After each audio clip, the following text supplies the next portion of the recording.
Good afternoon, welcome to NMS. So you've probably watched a few sort of professional bodybuilders, quite large bodybuilders, and you've probably seen them using a range of motion that doesn't seem like it's full range of motion. It's not going all the way down and it's not actually locking out. So they don't like to lock out their weights on anything really.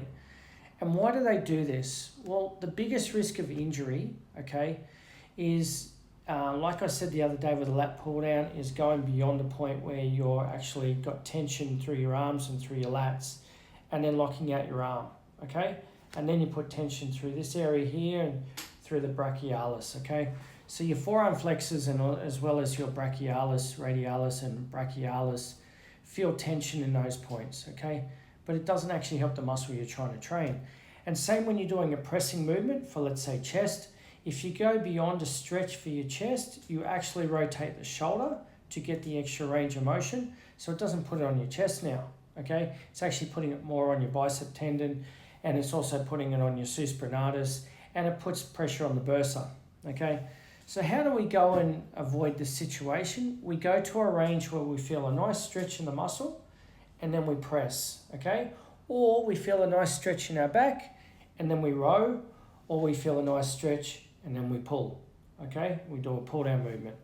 Now by doing this, what ends up happening is, okay, is that you're creating a nice tension on the muscle and probably maximum tension, and you know, you're going to get what is basically the response to that muscle is as soon as it feels a stretch, it wants to contract hard, and you're using that Golgi tendon response, which is what it is, to then create a nice muscular contraction, okay?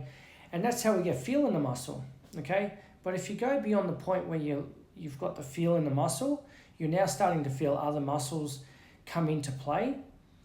You've now lost that muscle that you're trying to train, all right? And now you're using other muscle groups, smaller muscle groups to go and do that first movement. Then you start to get the strains that we don't really want to get, okay? So the reason that a lot of bodybuilders don't do huge ranges of motion is they work the working range of the muscle that they're trying to train, okay? Now, a lot of people will say, oh, how come, you know, bodybuilders, you know, large ones don't go and do full ranges of motion in their legs? Well, they technically can't because their hamstrings get in the way when they're doing a squat, okay? So they go down to squat touching or hamstrings touching calves, okay? And that's the point where I stop. But you know, it's the same as when you go and get a nice sort of stretch on your chest. You'll feel a point where you go, oh, there's my chest, and then you press, okay? Or same thing when you do a fly movement, you feel a stretch, and then you do a fly. When you're doing lateral raises, there is absolutely no need to cross your body when you're doing a lateral raise. Yeah, if you're doing a rear delt movement, but to be honest with you, the majority of the tension in the rear delt is probably about this position here, okay, not crossing, right? You're not going to get more tension crossing the rear delts. So it's really not necessary to actually do that. Now, a lot of people are going to argue with me, and that's fine. You can argue with this video. You can put comments down and suggest that maybe, you know, what I'm saying is wrong.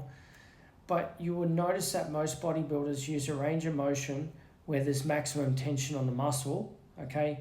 Not maximum stretch, and the two things are not synonymous, okay? Maximum stretch is when you know, you're going to the point where you've got the full range of that actual muscle, but you lose some of the tension in that because the tension curve, the stretch tension curve goes up and then back down again, okay? So you're losing tension.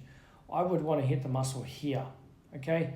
So when we're doing any of our big compound movements, and even still, you know, doing, let's say, tricep extensions, I like to actually squeeze the opposing muscle group, and what that does is that actually gives me a point where I can create a nice sort of buffer or a bounce point, and it's not really a bounce, but it's like, you feel that muscle? Cool, press, all right? And it's such a good movement, and it feels really nice on the working muscle. So next time you're doing your exercise and you're thinking full range of motion, don't think full range of motion, how far can I go and move the joint until I almost you know, dislocate my joint. Think, how far do I need to go to work the muscle that I'm trying to work? Because you'll find that the two things are slightly different, but you'll actually get a lot more growth and risk lower risk of injury if you don't actually do those full stretches, okay? Thanks for listening, guys. Hope you got something from this video. Like, comment, share. And if you got any comments or any questions, by all means, ask away, okay? I don't mind getting questions on these posts. I like to go and see lots of questions, because if I get questions, I can explain it and people get a better understanding of it. Thanks for listening, guys. If you like my page, subscribe to my page. There'll be much more useful videos coming up. If you've got any ideas on videos, by all means, write a comment and say, can you discuss whatever type of phenomenon you want to talk about in terms of exercise, and we'll discuss it. Thanks for listening, and I'll talk to you in the next video.